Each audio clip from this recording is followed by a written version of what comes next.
Saint-Pierre. Le rude homme, Pierre, au grand front chauve, qui jurait en serrant les poings, le premier leva la main à Dieu et jura, non pas ce qu'il ne savait point, mais le Christ vivant donnant sa parole, c'est lui, qui était devant ses yeux, stature et fait. C'est pourquoi il est Pierre pour l'éternité, ayant cru ce qu'il voyait. Jésus lui-même attendit que Pierre l'eût manifesté. Et moi, comme il a cru Dieu, je crois à Pierre qui dit la vérité. M'aimes-tu, Pierre? Lui demande le Seigneur par 3 fois. Et Pierre, qui 3 fois tenté tout à l'heure l'a renié 3 fois, répond en pleurant amèrement, Seigneur, vous savez que je vous aime.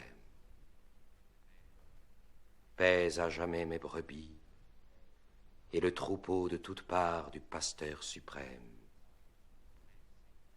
Mais c'est lui maintenant qu'on mène, et voici le soir. Il s'arrête. Il dépouille lui-même sa tunique, comme au matin de la pêche à Génézareth, et voyant l'arbre de la croix préparé dont on fixe par en bas les 2 branches, le vieux pape missionnaire sourit dans sa barbe blanche.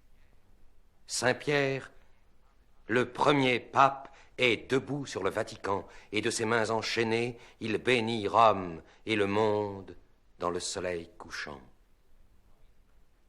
Puis on l'a crucifié, la tête en bas. Vers le ciel sont exaltés les pieds apostoliques. Christ est la tête, mais Pierre est la base et le mouvement de la religion catholique. Jésus a planté la croix en terre, mais Pierre l'enracine dans le ciel. Il est solidement attaché au travers des vérités éternelles. Jésus pend de tout son poids vers la terre, ainsi qu'un fruit sur sa tige. Mais Pierre est crucifié comme sur une ancre au plus bas dans l'abîme et le vertige. Il regarde à rebours ce ciel dont il a les clés, le royaume qui repose sur ses faces. Il voit Dieu, et le sang de ses pieds lui tombe goutte à goutte sur la face. Déjà son frère Paul en a fini.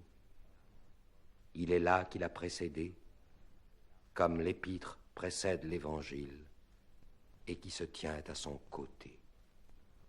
Leur corps, sous une grande pierre côte à côte, attendent le Créateur.